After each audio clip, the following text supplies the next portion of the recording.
There is a grave in southern Spain, in a small cemetery in the city of Huelva, row 1886, San Marcos section. The stone is not elaborate. It does not need to be.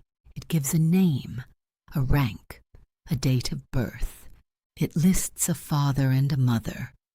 It ends with a Latin phrase about dying for one's country. For 54 years, every word on that stone was a lie. The man buried beneath it was not an officer. He had no rank. He had no father named on the stone. He had no mother. He had no fiancée. He had no country that remembered him. He had a warehouse near King's Cross, and a piece of bread, and rat poison smeared across it. His name was not William Martin. His name was not anything, not to the men who used him. He was, in the words of the intelligence officer who commandeered his body, a bit of a ne'er-do-well. The only worthwhile thing he ever did, he did after his death. That officer was wrong about almost everything. The year is 1943. The Allied forces have cleared North Africa. The next move is obvious. So obvious that every general on both sides already knows what it is. Sicily, the island at the foot of Italy, the gateway to everything. The problem with obvious moves is that the enemy is waiting for them. Two men in British intelligence decided to solve this problem, not with armies, not with codes, with props. They needed a dead body, young, male, recently deceased, no family to ask questions. The leading pathologist of the day was consulted. They searched for months. Then someone found a warehouse near King's Cross Station, and a man slumped against the wall, not yet cold. His name was Glyndwr Michael. He was 34 years old. He was Welsh. He had come to London to find work. He had found poverty instead. His father had died when he was 15, his mother when he was 31. He sent money home when he had it, to his sister, to help raise her son. He was not a ne'er-do-well. He was a man who had run out of options, in a city that had run out of room for him. He died in St. Pancras Hospital, 2 days after the warehouse. The rat poison had done its work. The intelligence men had their body. They had 3 months before it became unusable. They got to work. They dressed him as a Royal Marines officer. Captain, acting major, William Martin, a rank senior enough to carry sensitive documents, not senior enough that any enemy would have heard of him. Then came the pocket litter, a photograph of a fiancée. Her name was Pam. She was, in reality, a clerk at MY5 named John Leslie.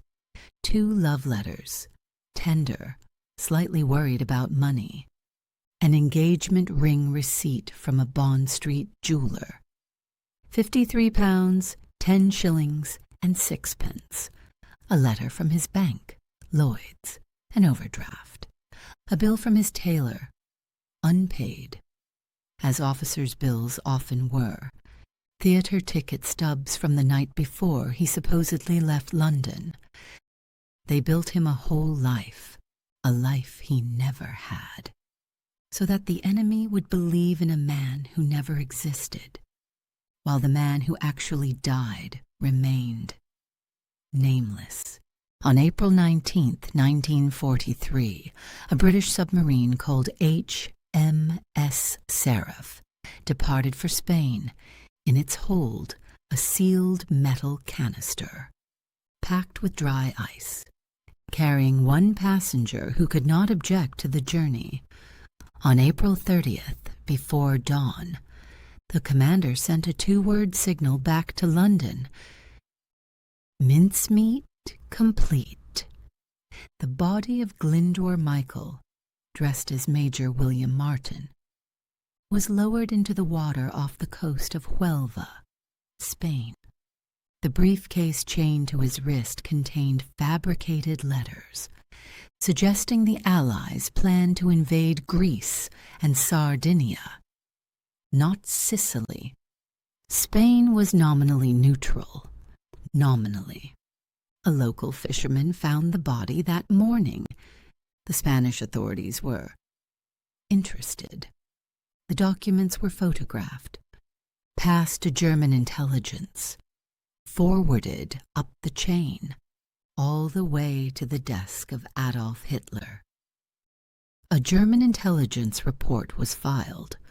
One line in particular stands out: the genuineness of the captured enemy documents is above suspicion.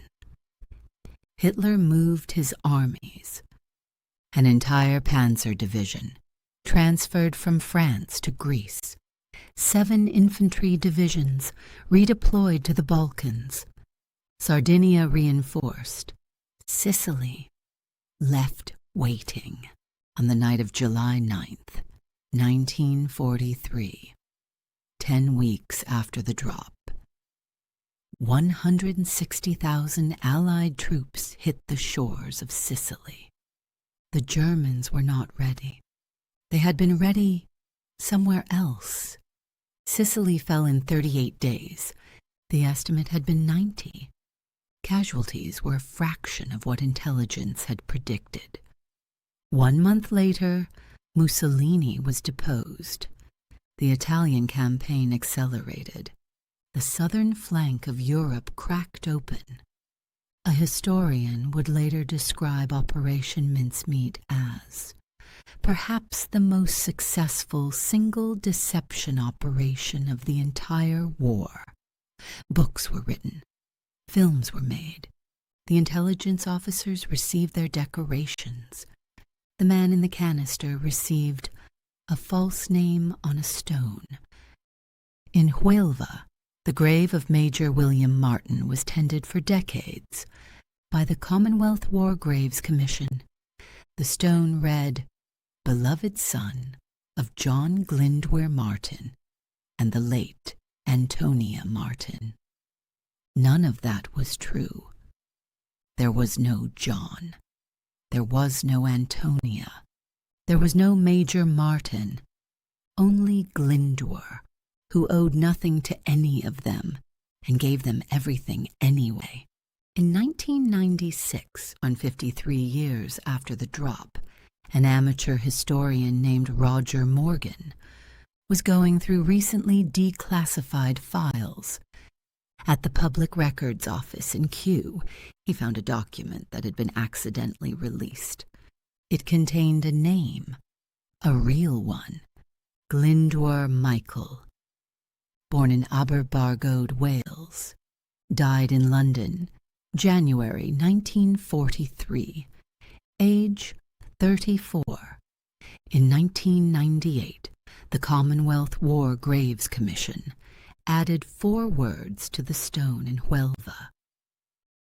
Glyndwr Michael served as Major William Martin, R.M. 4 words. 55 years late, his family, a niece, great-nephews, only learned what had become of him. When the files were released, they had not known. No one had told them.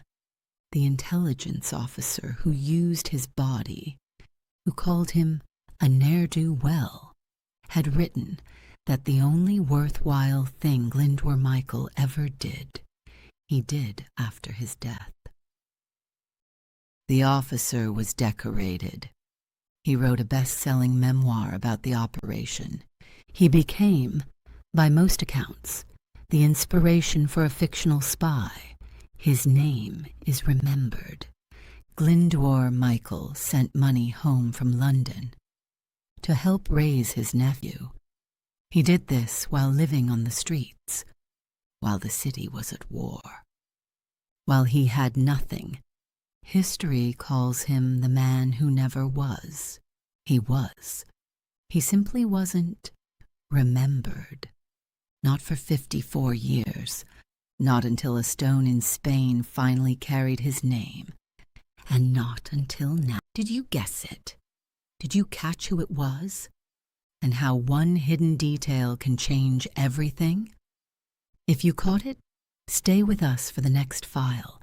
The archives are never truly empty.